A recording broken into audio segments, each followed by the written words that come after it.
روژه د رحمت، مغفرت او د دوزخ له اور څخه د خلاصون میاشت د برکتونو څخه ډکه میاشت مو مبارک شه. هغه میاشت چې کله روژه د قرآن کریم سره یو ځای سي نو د آخرت په سخته ورځ کې د مسلمانانو شفاعت بکوي. روژه به وایي پروردګاره هغه وخت کې چې ستا دغه مسلمان ته هر څه مهیا ول ولی بیا یې هم روژه ونیوله او ده چې زما میاشت ونو عمل یې پرې وکړ. او قرآن پاک به وایي چې پروردګاره دغه بنده د نیمه شپه د خوبه راویښ شو او زه یې تلاوت کړم. په مبارکه میاشت کې زه یې په وار وار تلاوت کړم. ستاسو هم دغه د فیض، برکت او د رحمت څخه ډکه میاشت مبارک شي. هیله مند یم ګلونو لیدونکو، هر چیرې چې یاستئ د نړۍ په هر ګوټ کې چې یاستئ د دغه ښکلې میاشتې څخه په پوره توګه ګټه واخلئ او په ښه توګه استقبال کړئ او په خیر یې پای ته ورسوئ.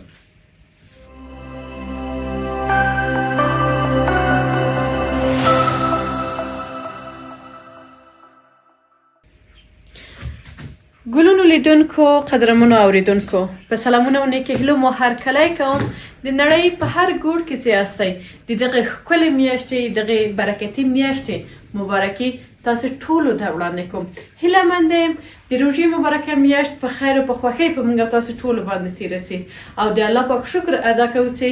یو ځل بیا هم د دغې ښکلې میاشتې، د دغې برکتي او له نورو له مغفرت څخه ډکې میاشتې لایقان موږ وګرځولو او الله پاک عمر را په نصیب کړي تر څو سږ کال بیا هم د دغې ښکلې میاشتې څخه لمانځنه وکړو، دغه ښکلې میاشتې طاعت عبادت ترسره کړو او انشاءالله چې الله پاک په خپل دربار کې قبول او منظور وګرځوي تر څو د میاشتې په وروستیو کې الله پاک زموږ ټول کړي خطاوې ګناهونه وبخي او انشاءالله تر راتلونکي کاله به بیا هم امید لرو چې الله پاک دې موږ تاسو ټولو ته عمر را نصیب کړي تر څو راتلونکي کلونو کې هم د دغسې ښکلې میاشتې له فیض او برکت څخه ګټه واخلو. قدرمنو لیدونکو، تاسو ټولو ته د زړه له کومې ښه راغلاست وایم زما یوټیوب چینل ته او زما یو بلې ښکلې او نوې ویډیو ته. دغه ویډیو به نن چې د روژې مبارکې میاشتې لومړنۍ ورځ ده پیل کیږي به او انشاءالله که کوم ستونزه رامنځته نه شوله نو هڅه کوم چې هره ورځ تاسو ته یوه ښکلې ویډیو چمتو کړم او له تاسو څخه هم هیله مې همدا ده چې د خپلې افغانې، مسلمانې او پښتنې خور حمایت وکړئ، راسره واوسئ، ملتیا مې وکړئ، ویډیو مو له ملګرو سره، دوستانو سره، د کورنۍ له محترمو غړو سره مو شریک کړئ او هغوی ته بلنه ورکړئ تر څو راسئ زما له یوټیوب چینل څخه لیدنه وکړي، سبسکرایب یې کړي، ویډیوګانې لایک کړي، ښکلي ښکلي کومنټونه، نظرونه مو راسره شریک کړئ تر څو زه هم په دغه مبارکه میاشت کې مثبته انرژي واخلم او وکړی شم تاسو ته ښکلې په زړه پورې ویډیوګانې ثبت کړم او خپره یې کړم. قدرمنو لیدونکو، یو کوچنی یو ناچیزه سفره او دسترخوان مو چمتو کړی دی. روژه ماتې ته یوازې یو څو دقیقې پاتې دي نو څومره ښه وخت دی چې موږ یو تاسې په دغه وخت کې چې همیشه یو الله پاک ته دعا وکړو، بېلابېل ذکرونه ځان سره تکرار کړو او هم د ځان لپاره هم د نور ټولو مسلمانانو او افغانانو لپاره د خیر، د نیکمرغۍ او سوکالۍ دعا وکړو. ګرچې دغه خپرونه ځانګړې د پخلي په هکله ده ولې نن مې وغوښتل چې څه ناڅه چمتووالی ونیسم ځکه چې د روژې مبارکې میاشتې لومړۍ ورځ ده. انشاءالله که تاسې غوښتل او ویډیو مو د خوښې وړ وګرځېدله په راتلونکې ورځو کې به د هر هغه خوړو څخه چې زه چمتو کوم تاسو ته به بېلابېلې ویډیوګانې اخلم او اپلوډ کوم تر څو هغه مسافر وروڼه مو چې دي هغوی هم مطمئنه چې هلته وسایل شته، خوراکونه پیدا کیږي ولې داسې دوی په طریقه نه پوهېږي چې څنګه دوی واخلي او خواړه چمتو کړي. نو خور خو مو شته، زه دغه کار تاسو ته اسانه کوم په ډېر ساده اسانه طریقه د مختلفو خوړو هغه د پخولو طرز تهیه تاسو ته وایم. تاسې حتما یاداشت کړئ که نوې ویډیو ځان سره یو چیرې وساتئ. بار بار کله مو چې غوښتل چې هغه خواړه چمتو کړئ ویډیو وګورئ، زه مطمئنه یم چې حتما مو زده کېږي که دقیق په همغه طریقه یې پاخه کړئ ډېر زیات خوندور خواړه به راسي. لیدونکو ملتیا مو وکړئ خپرونه تر وروستیو پورې او بیا هم وایم چې ښکلي ښکلي نظرونه او کومنټونه مو راسره شریک کړئ. ګلونو لیدونکو، ورو ورو رانږدې کېږو د اذان وخت ته او د اذان ټایم ته او انشاءالله چې تاسو ټول باندې دغه ورځ لومړی ورځ د روژې په خیر او په خوښۍ باندې په حوصله مندۍ باندې تېره شوې اوسي. تصادفا نن یعنې په ټول هېواد کې هېڅ دولتي او شخصي مرکزونه یا دندې هېڅ ځای یعنې رخصتي نه وه فکر کوم او ټول رسمیات درلودل. ستړي مه اوسئ او انشاءالله چې دغه شېبې چې روژه ماتي ته نږدې شېبې دي له خپلو ټولو کورنیو غړو نه مې دغه په ډېر درنښت هیله ده حتما په هر کور کې ماشومان شته په هر کور کې مشران شته هیله ده چې لږ څه ډېرې حوصلې نه ګټه واخلئ او کم حوصلګي مه کوئ. خدای مو کړه هغه د روژې قصور او د روژې زور له ماشومانو او یا هم د کورنۍ په ځانګړې توګه ورونو ته وایم چې د کورنۍ د ښځیناو څخه دغه قصور مبارزه موږ او تاسو ټول روژه یو او روژه د الله پاک لپاره نیسو. نو ډېره ښه ده چې داسې ټول روژه یو باید حتما درک وکړو خپل د کورنۍ غړي ښځینه غړي هم درک وکړو او کوچني ماشومان هم هغوی هېڅ مقصر نه دي هغوی ته هېچا هم نه دي ویلي چې روژه ده نو تاسو غږېږئ مه یا هم څه نه څه شوخي مه کوئ ساتیري دې نه کوي. د دې لپاره چې څومره هم چې صبر او حوصله په روژه کې مونږ ولرو څومره هم چې له ورین تندي څخه د خپل کورنۍ په مقابل کې ګټه واخلو څومره هم چې په مسکا باندې په ډېر نرمه لهجه باندې د خپل کورنۍ غړو سره په دندې ځای کې د کوره بهر هټیوالو یا دکاندارانو یا موټروانانو هر چا سره چې تاسو مثلا مخامخ کېږو په څومره هم چې په نرم الفاظو په خوږ الفاظو باندې ورسره خبرې وکړو هموږمره زموږ هغه د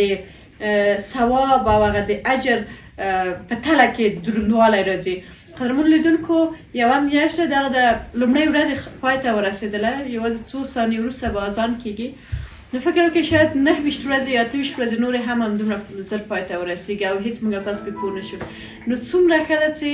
هرې شېبې نه ګټه واخلو چې واقعا لکه یو مومن مسلمان ته چې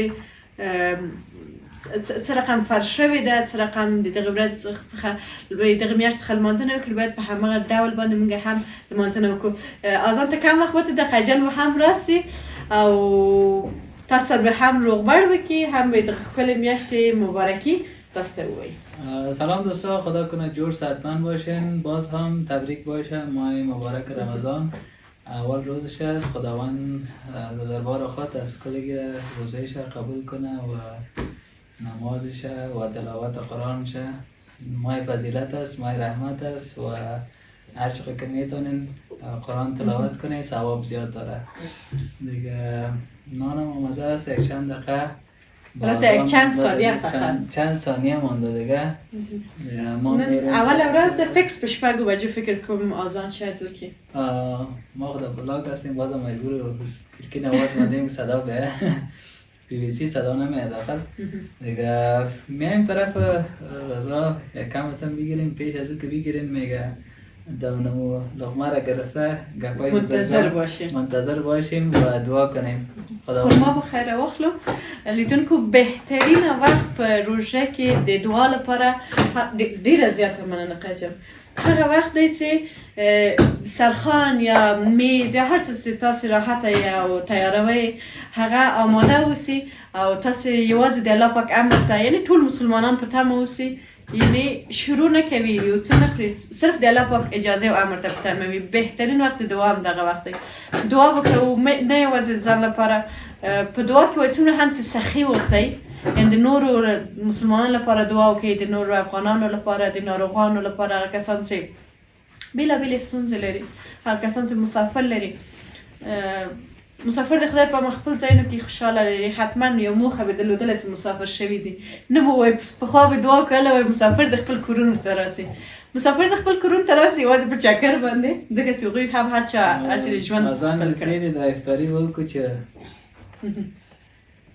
رمینی لقسمت بك آمنت وعليك توكلت وعلى رسولك. بسم الله الرحمن الرحیم. اوله ورځ تېره شوله څومره ټولو ویل چې روژه راځي بالاخره روژه مبارکه میاشت ورسېدله او دا د لومړۍ ورځې هم تېره شوله. تصادف قیجم زه خو هېڅ پرې پوه نه شوم ځکه لیدونکو نه پوهېږم نه مې د لوږې احساس وکړ ټوله ورځ کې نه د تندې یوازې یو څو دفعې مې دغه سونه ډېر زیات وچ بیا به ځان مې همسې ارام ونیوه بېرته به ښه شولم نو مه ترې کړه قجن زیات نو لیدونکو د خوړو په تړاو راسم نو قدرمن لیدونکو موږ نن وغوښتل ډېر یو ساده روژه ماتی تیار کړو کوشش وکړئ همیشه په روژه مات کې یو سوپ خو حتما چمتو کړئ سوپ د دې لپاره چې ټوله ورځ تقریبا څو ساعته وشول چې روژه مې نیولې وه یعنې دغه څومره وخت هم چې روژه نیولې ده معده خالي ده نه اوبه نه خوراک هېڅ هم نه نو د هغه لپاره لیدونکو چې په معده باندې ډېر بوج رانیسي ډېره ښه ده چې همیشه د خوړو په پیل کې په روژه مات کې یو سوپ موږ تاسو تیار کړو او ورنه استفاده کړو سوپ په بېلابېلو ډولونو پخولی شئ تیارولی شئ تازه سوپونه هم پیدا کېږي مثلا پاکټ دی هغه هم جوشولی شئ او هر رقم سوپ یعنی مختلف سوپونه موږ تاسو ته کارونه پخولی شو د دې ترڅنګ نن موږ غوښتل چې هغه هوسانه چې همیشه په روژه مات کې باید تیاره شي د هغو له ډلې څخه موږ نن په اولني لیست کې ما سره آشکې وې بیا نورې ورځې بالاخره نور خوراکونه هم پخوو پیرکي سمبوسې پکورې آی خانم منتو زمام و مزین نامخدا لیست زکت زیاد ماشاءالله په افغانستان کې اوسو دومره خوندور خواړه لرو نو نن په لیست کې آشکې وې د ترڅنګ لوبیا ده لوبیا پروتین ده او سبا د دې لامل کې چې ټوله ورځ مونږ د لوږې احساس ونه کړو نو همیشه چې مونږ تاسو مثلا خواړه تیارو حتما باید دې ټکو ته حتما متوجه اوسو چې داسې خوراک وخورو داسې نه مثلا هر څه وخورو ډېرې وخورو او هغه هېڅ ګټه ونه رسوي سبا د ورځې هم بېرته لوږې سو او د لوږې احساس وکړو بلکې لږ لږ څه د مختلفو خوړو نه پاخه کړو چې بېلابېلې ګټې ولري امروز هم چیزی که اسما جان گفتن ما هم نه تشنه شده بودیم نه گشنه و نسبتا خوب بودیم دیگه پار سال به سال خود 2 دفعه روز آمد 2 دفعه گرفتیم و گاهی که گرمی زیاد می باشه مجبور وقتی که به افطاری می شدیم دیگه جوس می گرفتیم دیگه چیزا می ماند دیگه باز نماز می خواندیم پس می آمدیم دیگه سلو آستا نان آمده میشه تو را میخوردیم دیگه یا دی زمستان ما گفتیم شاید زیاد گوش نشود خب نسبتا زیاد خوب رمضان است برکتی ما است و نه گوش نشده بودیم نه تشنه خوب بود دیگه بالکل انشالله چې ټول ورځ هم نسی اوسه او نه تنها یوازې په مونږ یعنی په موقع جان بلکې په ټولو افغانانو په ټولو مسلمانانو نصیحت رسی ډېر راحت رسی تر څو هر څوک پکې ښه عبادت وکړای شي ښه خوی او ښه رویه ولري بدخویي ونه کړي خصوصا وروسته له دغه 10 او 15 نه متاسفانه زموږ په کار بازار کې ډېر داسې واقعي وینو چې جنګونه کېږي او یو بل ته بد رد ویل کېږي او کنځلې کېږي چې دا هېڅ یو مسلمان پورې ښه نه ده چې یو مسلمان داسې یو خصلت ولري نو ګلونو لیدونکو بیا هم وایم چې ډېره ښه میاشت ده هڅه باید وکړو چې خپل ورځني چارې کمې کړو او په ډېره ښه توګه یې دغه ښکلې میاشت څخه لمانځنه وکړو لومړنۍ ورځ د روژې ده بیا هم تاسو ټولو ته مبارک وي خبرې به زه زر وکړو دې لپاره چې باید لمونځ ادا کړو چې قضا کېږي لمونځ نه بعد به بیا راشو صحیح ده ښه منتظر اوسئ نو فعلا لپاره منتظر اوسئ موږ د لمونځ وکړو چې ماښام زر قضا کېږي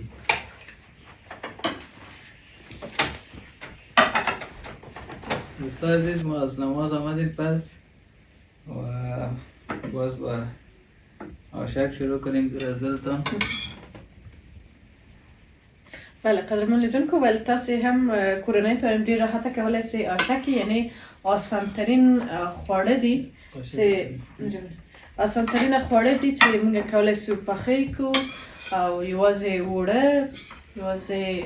ګندنه لوبیا دا پکې کارېږي او چکه ځینې او البته اوس تیار وړه خرڅېږي ما نن د تیار وړو څخه استفاده کړې اگر چې هغه کور کې چې وړه لمدسي استفاده نه وسي ډېر خوندور راځي ولې دې لپاره چې زه تنادسته یم یعنې یوازې زه یم او موسږک هم لږ څه ناروغه دی غاښ را باسي ډېر نارامه وي نو دغه لپاره ما چې وخت زر سي یا وخت کم سي نو د تیار وړو څخه مې استفاده وکړله او دې ترڅنګ لیدونکو یو بل څه هم خپلو خویندو ټول ته وایم هم خویندو تمرونو ته چې باید کوشش وکړو چې د روژې مبارک میاشتې په ورځو کې خپل دغه نور دنیوي کارونه کم کړو. طبعا چې کارونه شته حتما باید موږ دنده ترسره کړو یا هم نور کوم فعالیتونه چې دي، ولی باید کوشش وکړو چې خپل کارونه کم کړو او په ځای عبادت ته، تلاوت ته او نوافل ته ډیر زیات ځای ورکړو. تر ټولو ښه ده چې موږ د قرآن کریم ختم ونیسو او څومره بهتره چې په یوه کورنۍ کې څو ځلې ختم وسي. زما ډیر ښه استاد چې زه واقعا د زړه له اخلاصه ورته احترام لرم، جاوید ابراهیمي صاحب، هغه ماته کیسه وکړله او یو راز یې راته وویلې. هغوی ویلې چې که چیرې د روژې په میاشت کې وروسته له هر لمانځه څخه مونږ 4 صفحې د قرآن کریم تلاوت وکړو، نو مونږ به په ټوله روژه کې یو ځلې د قرآن کریم ختم کړی اوسي. که چیرې دغه تعداد مونږ 8 صفحو ته ورسوو، یعنی وروسته له سهار، ماسپښین، مازدیګر، ماښام، ماخوستن څخه 8 ورقې یا 8 پاڼې قرآن کریم تلاوت وکړو، مونږ په ټوله میاشت کې 2 ځلې ختم کوو. او که چیرې وروسته له هر لمانځه نه مونږ 12 ورقې تلاوت وکړو، نو مونږ به 3 ختمه کړي اوسي. دا څنګه ښه یو ډېره اسانه طریقه ده چې مثلا که یو ځلې څوک شروع ورته وکړي، مثلا 2-3 سپارې ووایي، هم فشار پرې راځي، هم مطمئنا چې کوشش کوي زر زر ووایي او همغه ده چې شاید په الفاظو کې هم اشتباه وکړي چې هغه زښته زیاته ګناه لري. په نفهمۍ کې مونږ د ګناه مرتکب کیږو. نو څومره ښه ده چې په ډېر حوصلې سره که یو ختم په نظر کې لرئ، که 2 که 3 همداسې دوامداره، نو ډېره به ښه وي چې په همدې ډول سره هم ختم به مو سوی اوسي او هم هغه د روژې ورځې به په ډېر برکتي په مونږ تاسو ټول باندې تېرې سي. دوستای عزیز، دیگه ما مصروف غذا شدیم و شما تا آخر ویدیو دیده باشین و دیش پیامام بوده. خداوند در مزار رمضان شروع کرده و طاعت و عبادات و کلش دیگه به کل اجر بده. آمین. ډېره زیاته مننه کوم ګلونو لیدونکو. هغه کسان چې د ورځې زموږ ویډیو ګوري موږ ته بددعا ونه کړئ. موږ د شپې ثبتوو او زه د شپې اپلوډ کوم. نو انشاءالله چې زموږ ویډیوګانې د خوښې وړ وګرځي، حتما ستاسو کمنټونو ته په تمه یم. هر هغه خواړه چې تاسو غواړئ چې په راتلونکو ورځ کې چمتو کړم، حتما کومنټ وکړئ تر څو چې چمتو یې کړو او تاسو یوه ښکلې ویډیو خپره کړو. بیا هم وایم چې په دعاګانو کې ټولو مسلمانانو ته په شمول زموږ دعا وکړئ تر څو د ټولو مسلمانانو ستونزې دې حل شي. نو ویډیو به پای ته ورسوو. تاسو ټول په لوی او بښونکي څښتن تعالی سپارو. الله مو مل شه.